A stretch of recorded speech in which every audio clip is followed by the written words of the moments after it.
আসসালামু আলাইকুম। এটিএন বাংলার গ্রামগঞ্জের খবরে সবাইকে স্বাগত জানাচ্ছি আমি চিন্তিয়া হক। শুরুতেই সংবাদ শিরোনাম।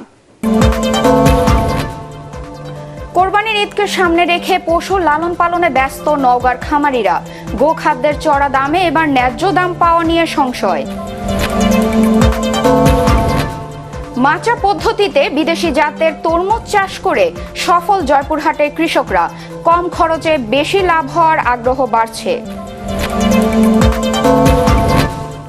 এবং নানা আয়োজনে সারা দেশে পালিত হচ্ছে বৌদ্ধ সম্প্রদায়ের প্রধান ধর্মীয় উৎসব বুদ্ধ পূর্ণিমা। কোরবানি ঈদকে সামনে রেখে শেষ মুহূর্তে পশু লালন পালনে ব্যস্ত নওগাঁর খামারিরা।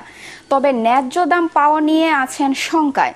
গোখাদ্যের লাগামহীন দাম বৃদ্ধিতে বেড়েছে পশু লালন পালনের খরচ, এতে বাড়বে গরুর দাম।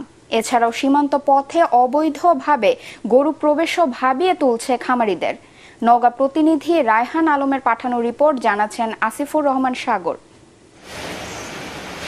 কোরবানির ঈদের বাকি আছে আর মাত্র অল্প কিছুদিন, তাই ব্যস্ততা বেড়েছে নওগাঁর খামারিদের।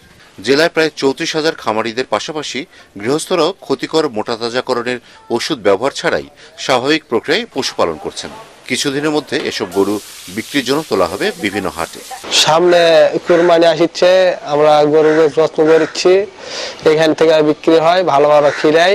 1 টনের উপরে গরু আছে, এগুলা এখানে দালালেরাও লিয়া যায়, হাটে বাজারেও লিয়া যাওয়া হয়। খামারিরা বলছেন এবছর গরু লালন পালনে খরচ বেড়েছে কয়েক গুণ, ফলে এবছর দাম বাড়বে গরু। তবে সীমান্ত পথে ভারত থেকে অবৈধভাবে গরু প্রবেশের আশঙ্কায় চিন্তিত খামারিরা। এর ফলে গরুর দাম পড়ে যাবার আশঙ্কা রয়েছে তাদের।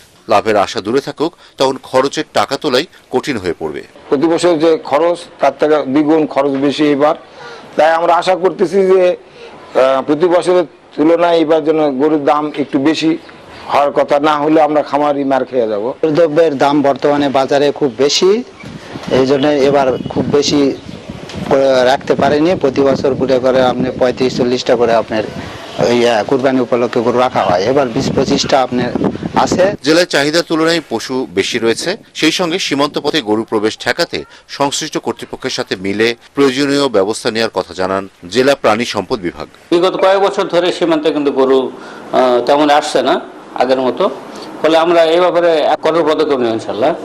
জেলায় এবছর গবাদি পশু রয়েছে 7,28,110টি, যা স্থানীয় চাহিদার দ্বিগুণ। Bureau report, ATN Bangla. এলাকার আইন শৃঙ্খলা রক্ষার ক্ষেত্রে পুলিশের পাশাপাশি স্থানীয়দেরও এগিয়ে আসতে হবে বলে মন্তব্য করেছেন চট্টগ্রাম মেট্রোপলিটন পুলিশ কমিশনার ও অতিরিক্ত আইজিপি কৃষ্ণপদ রায়। নিজের প্রথম পেশা সাংবাদিকতা ছিল উল্লেখ করে বলেন, চট্টগ্রামে দায়িত্ব পালনকালে তিনি সাংবাদিকদের সহযোগিতা পেয়েছেন। গতকাল চট্টগ্রাম প্রেস ক্লাবের সাংবাদিকদের সঙ্গে মতবিনিময় কালে তিনি এসব কথা বলেন। চট্টগ্রাম প্রেস ক্লাবের সভাপতি সালাউদ্দিন মোহাম্মদ রেজার সভাপতিত্বে অনুষ্ঠানে সাধারণ সম্পাদক দেবদুলাল ভৌমিক, সিনিয়র সহসভাপতি চৌধুরী ফরিদ সহ অন্যান্য সাংবাদিকরা বক্তব্য রাখেন। অনুষ্ঠানে চট্টগ্রামের আইন শৃঙ্খলা পরিস্থিতির উন্নয়ন সহ বিভিন্ন অবদানের জন্য পুলিশ কমিশনার কৃষ্ণপদ রায়কে চট্টগ্রাম প্রেস ক্লাবের সম্মানপ্রদ জীবন সদস্য প্রদান করা হয়। মাচা পদ্ধতিতে বিদেশি জাতের তরমুজ চাষ করে ব্যাপক সফলতা পাচ্ছেন জয়পুরহাটের কৃষকরা। চাষে খরচ কম ও লাভ বেশি হয় অন্য ফসলের চেয়ে তরমুজ চাষে ঝুঁকছেন চাষিরা। জয়পুরহাট প্রতিনিধি রফিকুল ইসলাম রফিকের রিপোর্ট জানাচ্ছেন মুশফিকুর রহমান। কয়েক বছর আগেও তরমুজের আবাদ খুব একটা ছিল না জয়পুরহাটে, তবে লাভ বেশি হওয়ায় এখন জেলা জুড়ে ছড়িয়ে পড়েছে এর চাষ। চলতি মৌসুমে জেলায় প্রায় 500 বিঘা জমিতে মধুমালা, অনুভব, ইয়েলো বার্ড, তৃপ্তি, ডায়না, ব্ল্যাকবেরি সহ নানা জাতের তরমুজ চাষ হয়েছে। এই জাতগুলোর বেশিরভাগ চায়না, থাইল্যান্ড ও তাইওয়ানের। কৃষকরা জানায় 1 বিঘা জমিতে তরমুজ চাষে খরচ হয় 50 থেকে 60 হাজার টাকা। অন্যদিকে বাজারে ভালো দাম পাওয়া গেলে বিক্রি হয় 1.5 লাখ টাকা পর্যন্ত। ধান আলু আবাদ করে করে করে করে লস হচ্ছে কৃষকের। তে আমরা লাস্টে জিআরডিএম এর সহযোগিতায় আমরা এই মাঠে তরমুজ চাষ করি। ধান এবং অন্যান্য যে ফসল আছে তার চেয়ে অনেক লাভজনক ফসল। জমিতে যা খরচ হয়েছে সেই খরচ থেকে আমি 2.5 লাখ টাকার মতো বিক্রি করতেছি আজ। তরমুজ চাষে কৃষকদের বিভিন্ন সহায়তা দিচ্ছে স্থানীয় কৃষি বিভাগ ও বেসরকারি সংস্থাগুলো। আমরা জেআরডিএম পিকেএসএফের আর্থিক সহযোগিতায় কৃষকদেরকে গ্রীষ্মকালীন যে উচ্চ মূল্যের যে ফসল গ্রীষ্মকালীন তরমুজ, এগুলো কৃষকদেরকে আমরা চাষ করার জন্য প্রশিক্ষণের পাশাপাশি আমরা বিভিন্ন ধরনের বীজ, ইয়েলো স্টিক, ফেরোমন ফাঁদ, মালচিং পেপার, বীজ সহ সব উপকরণ তাদেরকে বিনামূল্যে বিতরণ করছি, যাতে এই উচ্চমূল্যের ফসল চাষাবাদে তাদের উদ্বুদ্ধ হয়। সরকারিভাবেও বিভিন্ন ধরনের কারিগরি সহায়তা এবং উপকরণ সহায়তা দিচ্ছি।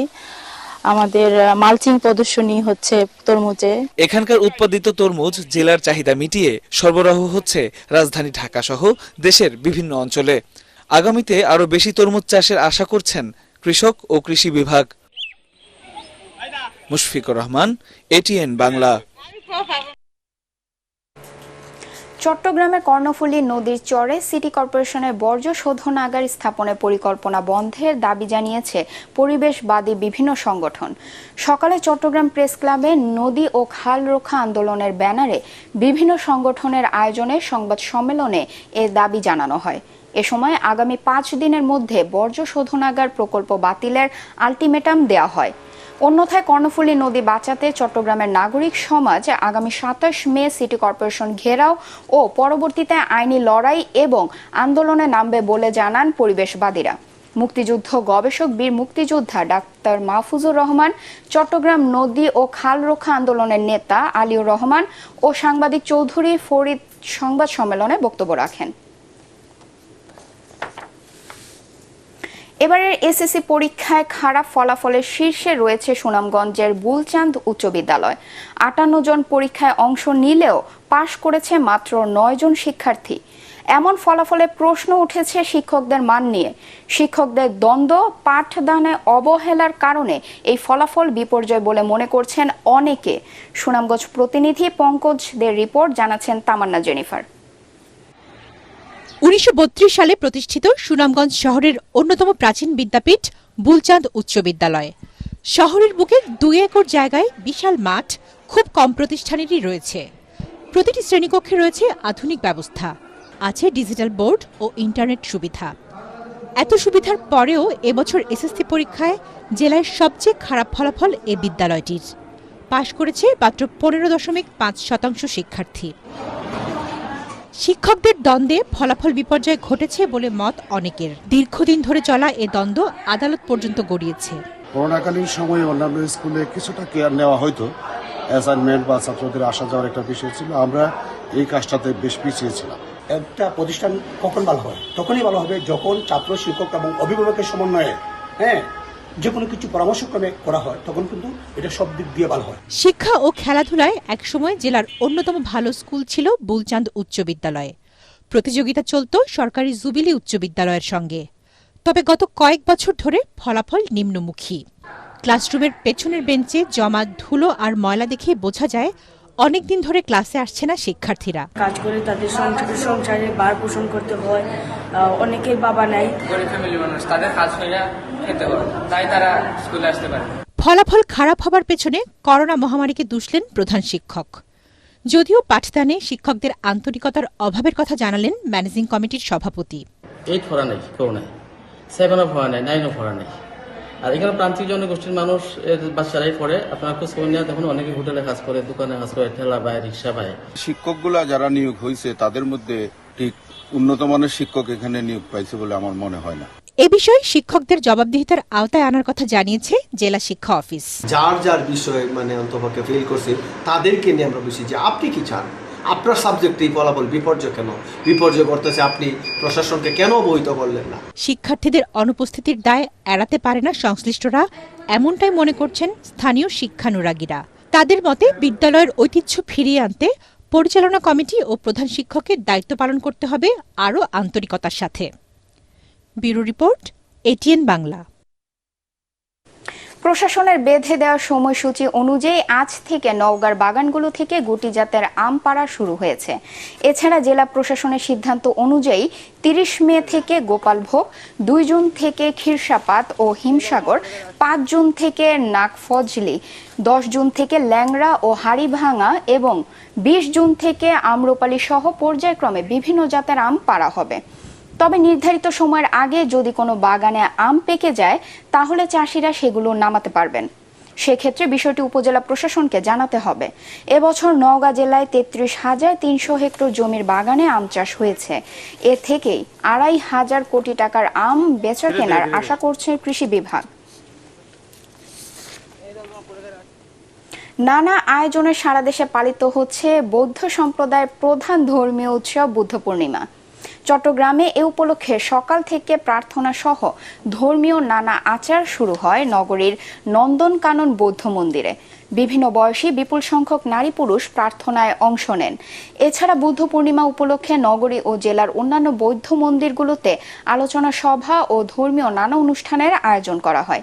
বুদ্ধ পূর্ণিমা উপলক্ষে রাঙামাটির রাজবন বিহার প্রাঙ্গণে মঙ্গল প্রদীপ জ্বালিয়ে অনুষ্ঠানের সূচনা করেন বিহারের আবাসিক প্রধান শ্রীমৎ প্রজ্ঞালঙ্কার মহাস্থবির। এ সময় বিহারে পঞ্চশীল গ্রহণ, বুদ্ধ মূর্তি দান, সংঘদান, অষ্ট পরিষ্কার দান, ধর্মীয় আলোচনা সভা সহ নানা অনুষ্ঠানের আয়োজন করা হয়। সংসদ সদস্য দীপঙ্কর তালুকদার সহ অন্যান্যরা অনুষ্ঠানে উপস্থিত ছিলেন। বান্দরবনে রাজগুরু বৌদ্ধ প্রাঙ্গণ থেকে বের করা হয় মঙ্গল শোভাযাত্রা। শোভাযাত্রাটি রাজার মাঠ হয়ে শহরে বিভিন্ন সড়ক প্রদক্ষিণ করে। বিভিন্ন বয়সের নারী পুরুষ সহ বৌদ্ধ ধর্মাবলম্বীরা শোভাযাত্রায় অংশ নেন। এছাড়া পঞ্চশীল অষ্টশীল গ্রহণের মধ্য দিয়ে দেশ ও জাতির মঙ্গল কামনায় বিশেষ প্রার্থনা করা হয়। সাতক্ষীরায় আন্তর্জাতিক প্রাণ বৈচিত্র্য দিবস উপলক্ষে জলাধার ও পাখির অভয়াশ্রম রক্ষার দাবিতে মানববন্ধন অনুষ্ঠিত হয়েছে। সকালে সাতক্ষীরা প্রেস ক্লাবের সামনে বেসরকারি গবেষণা প্রতিষ্ঠান বার্ষিক ও শিক্ষা সংস্কৃতি ও বৈচিত্র্য রক্ষার টিম এ মানববন্ধন আয়োজন করেন। এতে বক্তারা সাতক্ষীরা শহরের প্রাণসায়ের খালকে দখল ও দূষণমুক্ত করে প্রবাহমান করা, সরকারি উদ্যোগে পতিত জায়গায় বৃক্ষরোপণ, পাখির অভয়াশ্রম তৈরি ও রক্ষণাবেক্ষণ সহ বিভিন্ন দাবি জানান।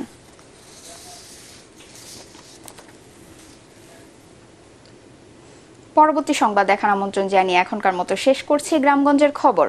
এটিএন বাংলা সংবাদ ইউটিউবে দেখতে ব্রাউজ করুন youtube/ATN বাংলা নিউজ। ধন্যবাদ সবাইকে।